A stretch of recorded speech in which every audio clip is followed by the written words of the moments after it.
Terima kasih Sabah FM. Saad dan juga Azian. Yang penting peminat Terence cakap ni. Itu kata kunci untuk pagi ni. Tambah sinar saya pagi. Semangat lebih Terence hari ini. Dan kita bertambah semangat lagi sebenarnya. Sebab kita ada tetamu istimewa di sebelah kita ini untuk menerangkan mengenai satu program menarik, iaitu program Community at Finas Coffee di Padang Besar Perlis. Kita bawakan orang Perlis ni sendiri datang ke studio sekali lagi dari Perlis sampailah ke Kuala Lumpur. Kerap kali kita bertemu bersama dengan Datuk secara langsung. Yang berhormat Datuk Zahidi yang merupakan Timbalan Menteri Komunikasi dan Multimedia. Terima kasih Datuk kerana sudi bersama kami pagi ini. Terima kasih. Memberi penerangan tentang kopi. Di mukadimahnya Datuk, bagaimana program ini boleh dimulakan dan apakah tujuannya? Silakan. Okey, terima kasih. Kopi ini bermakna kita adakan program komuniti bersama Finas. Iaitu Finas ni adalah satu agensi di bawah KKMM, Kementerian Komunikasi dan Multimedia, untuk meningkatkan dalam industri kreatif ni melalui filem dan sebagainya lah, filem Finas, filem nasional kan. Jadi antaranya adalah dari segi kita nak bawa ke kawasan Padang Besar ni itu untuk meningkatkan modal insan dalam bidang industri kreatif. Industri kreatif ni terlibatlah lakonan, nyanyi dan sebagainya, semua merangkumi semualah. Jadi di antara program yang kita lakukan ni adalah pertama sekali di Padang Besar, tetapi kemudian kita akan move ke Indra Mahkota, ke Tereh dan terusnya ke seluruh negara untuk kita mencongkil bakat-bakat baru. Jadi usaha kita yang pertama ni adalah untuk kita meningkatkan modal insan dalam bidang industri kreatif. Di antara program yang kita fokus adalah bengkel lakonan, untuk mencongkil bakat-bakat barulah bengkel lakonan. Lepas tu kita akan buat program untuk dari segi YouTube ni. Kan? Nak buat YouTube content creator. YouTube content ni. Kan? Kita panggil bengkel videografi YouTube. Okey. Jadi maknanya sebab apa sekarang ni melalui bengkel video YouTube ni kita boleh jana pendapatan, terutamanya golongan muda. So kita create, kita ada program, kita pilih anak-anak muda dan kita akan bagi kursus bagaimana nak buat konten ni. Videografi YouTube ni. Ini antara program tersebutlah. Di samping tu juga kita tunjuk kawasan-kawasan di Padang Besar ataupun di beberapa kawasan lah, seperti kita kata tadi, kawasan-kawasan ke Padang Besar, ke Tereh, Indra Mahkota dan seterusnya kawasan lain. Kalau boleh kita tengoklah mana kita nak ada kerjasama dengan syarikat perfilman luar. Kalau tengok kawasan tu cantik, dia akan buat filem. Jadi mungkin Hollywood ke Bollywood ke mana-mana Korea akan datang buat lakonan kat situ. Korea Contohnya dulu kita tengok cerita James Bond. Kan satu pulau Phi Island kan. Jadi bila tengok tu semua pelancong akan datang itu. Sebab ada dalam kan, jadi ini tujuan kita adalah kita nak tingkatkanlah sikit kan pendapatan negara dalam bidang industri kreatif ni. Selain daripada ada juga filem seperti Entrapment yang menggunakan menara berkembar. Betul. Sean Connery juga pelakon. Cakap tentang James Bond tadi kan. Bila cakap James Bond lagi bersinar Terence. Tadi bila bercakap mengenai YouTube, bagaimana buat konten ni, dan kita nak mencari bakat-bakat dari segi lakonan. Selain daripada itu, apa lagi di antara program-program menarik di bawah Coffee ni? Di bawah Coffee ni pertama sekali seperti kata tadilah, program pembangunan modal insan. Yang kedua kita adakan sesi pitching dana Micro Prisma. Maknanya kita turun bawah ni, kita bagi bantuan. Kita tahulah dalam keadaan sekarang ni COVID-19.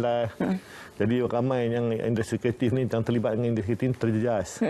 So kita turun, kita sambil congkil bakat baru, kita cari siapa-siapa yang terlibat dengan industri kreatif ni, kita bagi dana, kita bagi bantuan dan sebagainya di Padang Besar.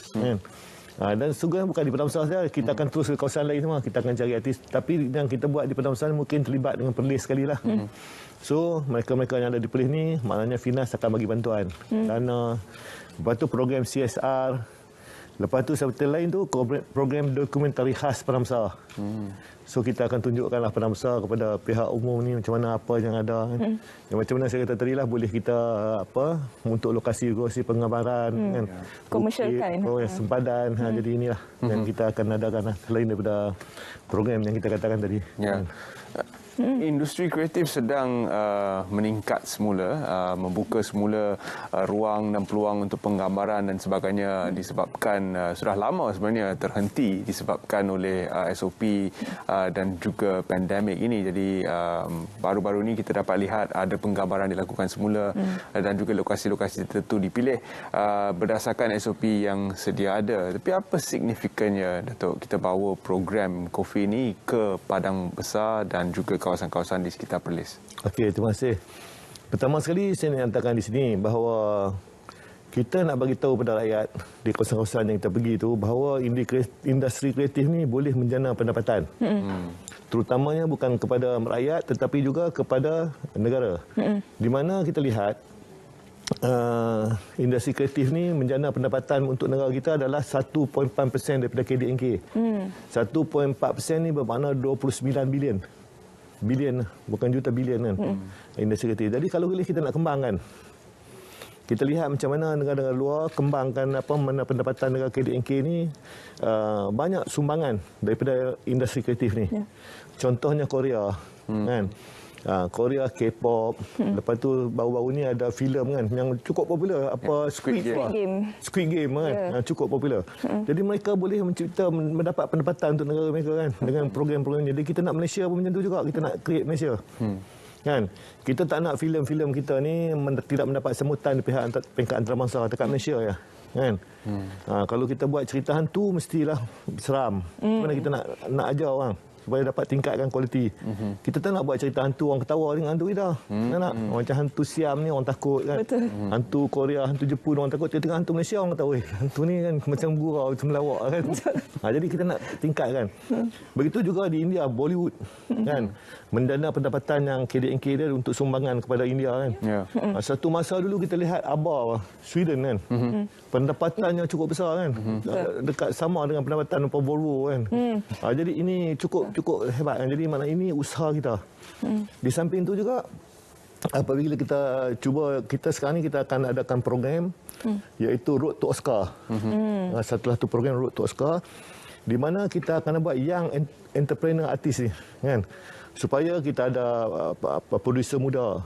Kita akan buat program pengarah muda, artis-artis muda yang kita congkil bakat-bakat baru supaya kualiti lakonan mereka ni hebat. Kita start daripada muda, kita train.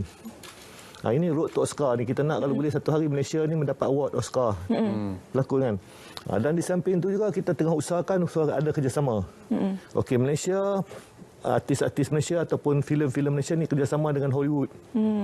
Kerjasama dengan Korea, kerjasama dengan Bollywood. Ini usaha-usaha kita untuk meningkatkanlah industri kreatif ni untuk mendapat pendapatan pada negara kan. Jadi kalau kita ada program kerjasama untuk tingkatkan filem tadi, kita dapat belajarlah. Dulu ni sebelum COVID, kita RTM ada kerjasama dengan Korea, KBS Korea. Jadi kita ada kerjasama untuk kita tingkatkan, tapi bila ada COVID ni kita dah stop lah. Begitu juga dalam FINAS ni. FINAS ada kerjasama dengan beberapa syarikat perfilman, hubungan dengan negara lain untuk kita sama-sama tingkatkan filem kita kan. Jadi sekarang ni bila masa COVID terhenti dan sekarang ni kita dah jadi endemik dan sempadan pun akan dibuka, maka kita akan start balik lah untuk tingkatkan industri kreatif untuk menjadikan salah satu industri